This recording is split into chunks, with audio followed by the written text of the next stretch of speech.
Olá, queridos amigos, estudantes da lição da Escola Sabatina. Você é muito bem-vindo hoje no estudo bíblico que temos separado para esta segunda-feira, 28 de setembro de 2020, com o título Intromissão. Vamos orar. Bondoso Deus, obrigado por esta oportunidade de abrirmos a Tua Palavra para ouvirmos a Tua voz e não a voz humana. Dirige-nos pelo Espírito Santo. Oramos em Jesus. Amém. Muito bem. Uma das alegrias dos professores é organizar a sala de aula, pendurar quadros, adaptar o espaço para que os alunos sejam bem atendidos e compreendam melhor o assunto, o tema da aula em questão. Essa é uma das ocupações e das realizações de muitos professores, não é isso? Considerando a visão de Deus para a sua sala de aula, o Jardim do Éden, vemos o cuidado divino ao preparar um ambiente de aprendizado para Adão e Eva. E ele desejava cercá-los de toda a beleza. Cada flor, pássaro, animal e árvore ofereciam uma oportunidade para aprender mais sobre o mundo e sobre o Criador. Sim, a sala de aula no Éden, ela era preparada para que os alunos pudessem compreender um pouco melhor a criação, a si próprios e o Criador, o nosso grandioso Deus. Acontece que quando você parte de Gênesis capítulo 3 em diante, especificamente o verso 1, há uma mudança de tonalidade na linguagem usada, na abordagem que o texto faz para os leitores. Nós podemos ver que aqui há uma declarada representação do livre-arbítrio, mesmo, é importante destacar isso, mesmo no Jardim do Éden, antes da entrada do pecado. Uma confirmação de que os nossos primeiros pais foram criados com a liberdade de escolher entre o bem e o mal, entre o erro e o acerto, enfim, fazer escolhas independentes de qualquer quesito que fosse, não é? Palavras como muito bom, não se envergonhavam e agradáveis são adjetivos usados para descrever a criação nos capítulos anteriores, capítulos 1 e 2. Em seguida, porém, com a serpente, há uma mudança de tom. A palavra sagaz também é traduzida em algumas versões como astuta. De repente, um elemento negativo é introduzido no que até então era apenas perfeição. Sim, eu e você sabemos que Satanás tomou posse dessa serpente e dialogou com Eva, vencendo-a nos argumentos, obviamente, fazendo com que Eva tomasse uma escolha que foi por si soberana, embora enganada nos argumentos e no raciocínio em que o diálogo manteve, ela faz uma escolha soberana por si mesma, usando seu livre-arbítrio e trocando de professor. Ela abandona o Criador como orientador da sua vida e coloca as suas escolhas na direção da voz da serpente, que é a voz de Satanás orientando a criação de Deus no Jardim do Éden. Em contraste, Deus é apresentado como o oposto de astuto.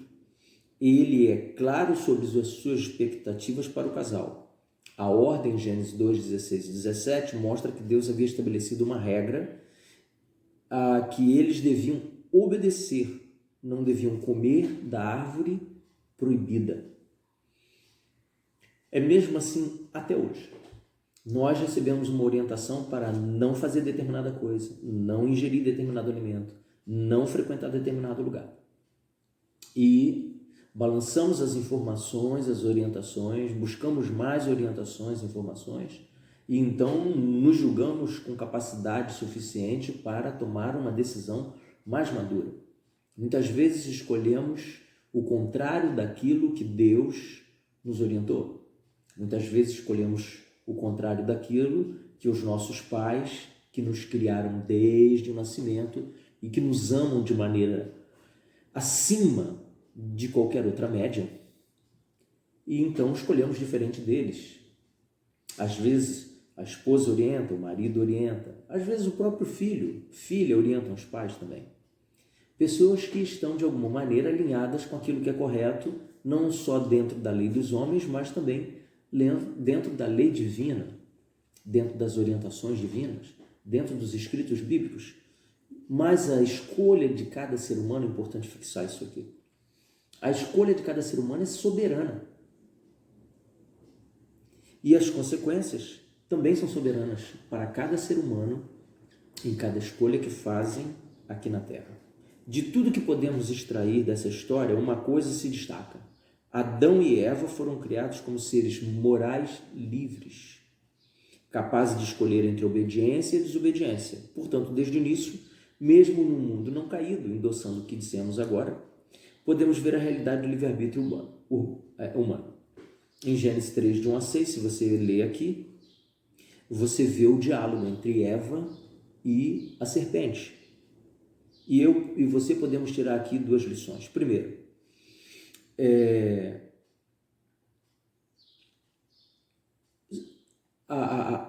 as afirmações são contraditórias em relação ao mesmo assunto. Se você tomar do fruto, certamente você vai morrer. A serpente diz, não é certo que você não vai morrer. Não é isso? A segunda questão que podemos daqui apurar é quando a serpente afirmou categoricamente uma versão diferente da de Deus, ela induz Eva a se convencer de que Deus não havia dado a ela toda a informação necessária para uma decisão madura e escolhe agora, equivocadamente, tomar uma decisão na direção oposta do que Deus havia orientado. Em Gênesis 3:4, a serpente colocou a palavra de volta, ou seja, certamente é a palavra, mas em completa contradição com o que Deus havia dito. Parece que, embora Eva tivesse sido ensinada por Deus no jardim, ela não levou tão a sério quanto deveria o que tinha aprendido, né? Isso pode ser visto na linguagem que ela usou, né? Quando Deus diz, certamente morrerás, no diálogo com a serpente, Eva diz, para não morrermos.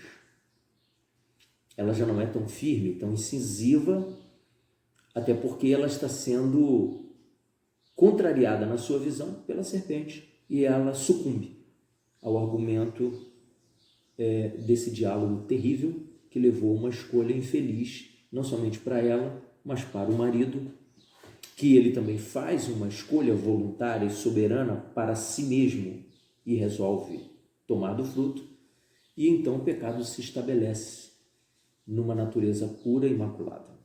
Eu quero dividir com você o comentário bíblico a respeito desses versos, né?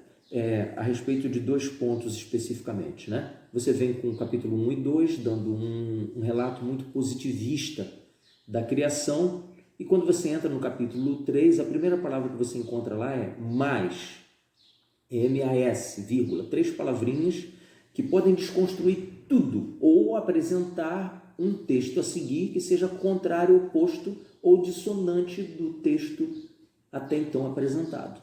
O comentário bíblico diz o seguinte: essa palavra mais liga a história da queda ao relato da criação. A partir dessa palavra, o relato da queda. Antes dela, o relato da criação. Mais é usada para destacar a importante conexão.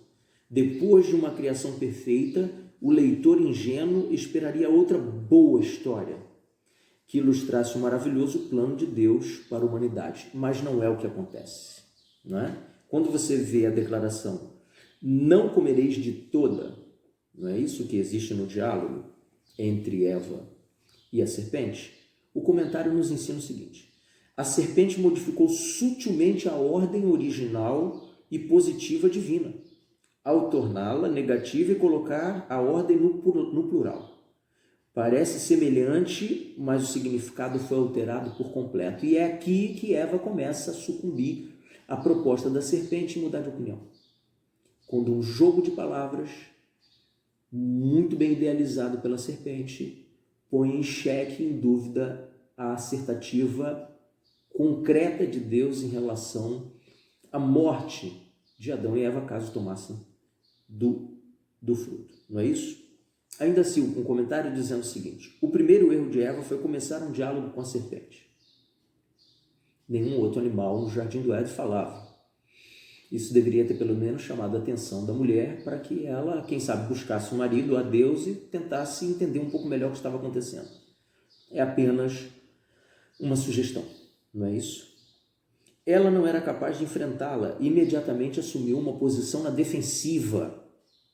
O caráter vacilante de Eva é destacado pelas últimas palavras do verso 3, não é isso?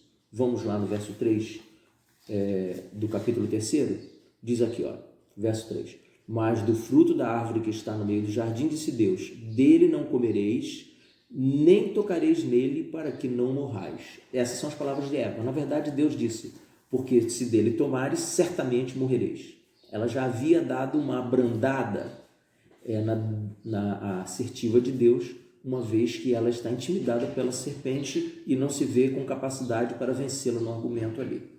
O comentário segue assim: Adão e Eva não morreram de imediato, mas por não terem mais acesso à árvore da vida, o corpo deles começou a se deteriorar, envelhecer, e então vieram a morrer. Não é isso? O comentário da lição da Escola Sabatina dos autores reparte conosco o seguinte: em Gênesis 3, a descrição inicial da serpente como sagaz, astuta e esperta destaca o contraste importante entre esse animal e Adão e sua mulher. Não é isso? A serpente se apresenta de uma forma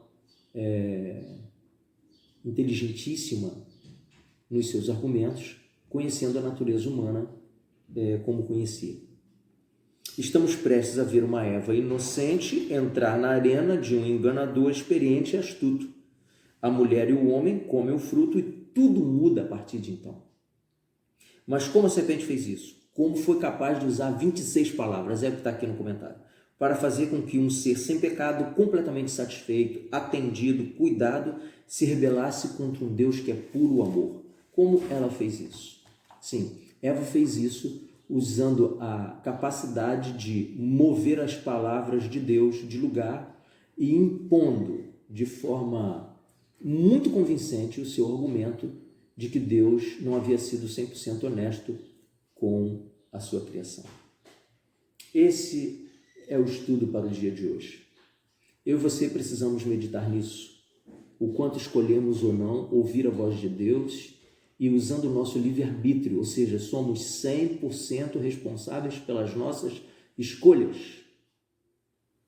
Nós temos a deficiência, muitas vezes, a fraqueza de fazermos escolhas e transferir a responsabilidade para outras pessoas, porque A, B, C fez ou disse aquilo ou aquilo outro. Não, eu e você somos 100% responsáveis por aquilo que fazemos e dissemos. E vamos ser cobrados no dia de juízo de Deus por cada consequência, por cada escolha, por cada aposta que fizemos, a favor de Deus ou não. Eu espero que as minhas apostas e as suas sejam em grande maioria a favor do escrito bíblico, porque isso de alguma maneira nos aproxima da comunhão com o professor do Jardim do Éden, o Criador, e nos leva para próximo da vitória sobre o pecado e a salvação de Jesus Cristo.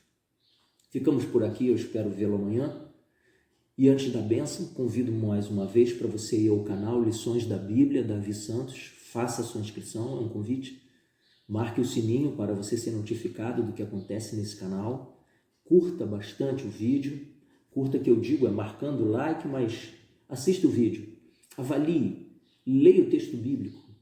Busque aprender a verdade bíblica que está sendo apresentada nesses estudos bíblicos aqui, acima de qualquer coisa, para o seu crescimento espiritual, para o crescimento da tua fé. Tá certo? E por último, compartilhe. Compartilhe sem dó, sem pena, sem constrangimento. Faça a plantação. O Senhor Deus, através do Espírito Santo, vai regar esse teu serviço de evangelismo. E no céu vamos conhecer muitas pessoas que entregaram a vida a Jesus através desse simples serviço de compartilhamento da palavra de Deus. Tá certo? Se você gostou desse vídeo, pessoas que você conhece poderão gostar também. Deus te abençoe. Fica na paz de Jesus. Amém.